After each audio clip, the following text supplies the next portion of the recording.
बिलाल और हंजला के मुअज़्ज़ज़ दोस्तों, अस्सलाम अलैकुम। आज की कहानी का नाम है ज़लज़ला किसने रोका। बहुत अरसा पहले बुहेरा अरब के किनारे वाक़े नारियल के दरख्तों की झुंड में एक प्यारा सा सफेद खरगोश रहता था जो बहुत वहमी था। एक दिन अपना खाना बिल में रखते हुए इसने सोचा कि अगर ज़लज़ला आ जाए तो मेरा क्या होगा, फिर तो मैं दरारों में दबकर मर जाऊंगा। ये सोचकर वो बड़ा फिक्रमंद हुआ। इत्तेफाक से इसी लम्हे एक पक्का हुआ नारियल दरख्त से टूटकर नीचे गिरा। नारियल के गिरने की आवाज सुनकर वहमी खरगोश ने हुआ में छलांग लगा दी। इसे यकीन हो गया कि ज़लज़ला आ गया है और जमीन फट रही है, इसलिए वो पीछे देखे बगैर भागता चला गया। रास्ते में इसे एक और खरगोश मिला जिसने इससे भागने की वजह पूछी। भाई, तुम इतनी तेजी से कहां भागे जा रहे हो? खैर तो है? मत पूछो, बस यूं समझो गजब हो गया है, उसने भागते हुए कहा। मगर हुआ क्या, कुछ तो पता चले, दूसरे खरगोश ने इसके पीछे भागते हुए पूछा।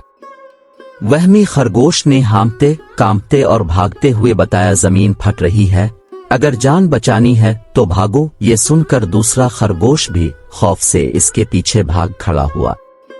रास्ते में इनको कई खरगोश मिले जो उनकी बात सुनकर घबरा गए और उनके साथ हो लिए। भागते भागते हिरन, भैंस, लोमड़ी, गीदड़, बारहसिंघा, चीता और हाथी भी उनको मिले और जब उन्हें पता चला कि जमीन फट रही है तो वो बेचारे भी भाग खड़े हुए। इन जानवरों के भागने की आवाजें सुनकर शेर अपनी कछार से बाहर निकल आया और उनको रोककर पूछा, क्या मसला है, तुम सब कहां भागे जा रहे हो? जब इसे बताया गया कि जमीन फट रही है तो इसने सोचा कि इन सब को गलत फहमी हुई है। किसी सख्त चीज के फटने की आवाज सुनकर ये सारे डर गए हैं। अगर मैंने उनका खौफ दूर न किया तो फिर ये सारे तबाह व बर्बाद हो जाएंगे। मुझे किसी भी कीमत पर उनकी जान बचानी चाहिए। ये सोचकर इसने पूछा, तुम में से किसने जमीन को फटते हुए देखा था? किसी ने कहा, हाथी को पता है। लेकिन हाथी ने जवाब में कहा, मुझे कोई इल्म नहीं, मुझे तो चीते ने बताया था। चीते ने इनकार किया और कहा, मुझे तो सब कुछ बी लोमड़ी ने बताया था। बी लोमड़ी ने सुना तो सफाई पेश की, खुदा की कसम, मैंने धरती को फटते हुए नहीं देखा था। मैं तो मजे से सो रही थी कि अचानक गीदड़ भाई ने मुझे जगाया और ये माजरा सुनाकर भाग खड़े होने को कहा। गीदड़ ने कहा, मुझे खुद इल्म नहीं, बारहसिंघे ने मुझे ये बात बताई थी। बारहसिंघा कहने लगा, मुझे भैंस ने ये सब कुछ बताया था। भैंस जो बड़ी परेशान खड़ी थी बोलिए, मुझे हिरन ने बताया कि जमीन फट रही है। हिरन बहुत डरा हुआ था, बोला, मुझे कुछ मालूम नहीं, खरगोश ने मुझे बताया थे। शेर ने खरगोशों की तरफ देखा तो तमाम खरगोशों ने एक सफेद खरगोश की तरफ इशारा करते हुए कहा, इसने हमें बताया था। शेर ने सफेद खरगोश को मुखातिब करते हुए पूछा, क्या यह सच है कि तुमने जमीन को फटते हुए देखा था? खरगोश ने जवाब में कहा, यह हकीकत है। तुम इस वक्त कहाँ थे? शेर ने पूछा, मैं इस वक्त नारियल के दरख्त के नीचे अपने बिल में खाना जमा कर रहा था तो अचानक धरती के फटने की आवाज आई और मैं खौफ से भाग खड़ा हुआ। यह सुनकर शेर ने सोचा, शायद इस बेवकूफ ने नारियल के गिरने की आवाज सुनी है और डर कर वहां से भाग अलिफाटे है।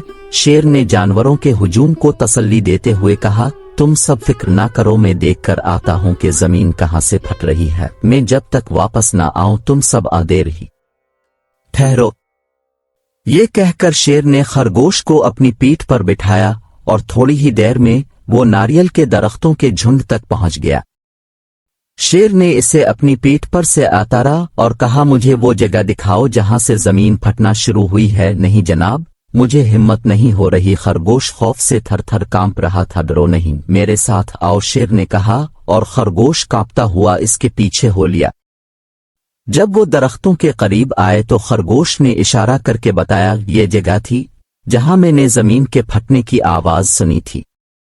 देखा तो कहीं से भी जमीन फटी हुई नहीं थी, अलबत्ता एक पक्का हुआ नारियल नीचे गिरा हुआ था। यह हकीकत मालूम करके शेर खरगोश को अपनी पीठ पर बिठाकर वापस दौड़ा और आकर सहमे हुए जानवरों को सारा माजरा कह सुनाया। پھر کہا اب کسی خوف کی ضرورت نہیں، آئندہ کسی کے کہنے میں اکر پریشان نہ ہونا۔ یہ سن کر سارے جانوروں کی جان میں جان آ گئی، اور شیر کا شکریہ ادا کرتے ہوئے ہر کسی نے اپنی رالی، اگر اس موقع پر شیر نہ ہوتا تو یہ سارے جانور سمندر میں ڈوب کر مر جاتے۔ کہانی پسند آنے کی صورت میں ہمارے چینل کو لائک، شیئر اور سبسکرائب کر دیجیے گا۔ اللہ حافظ۔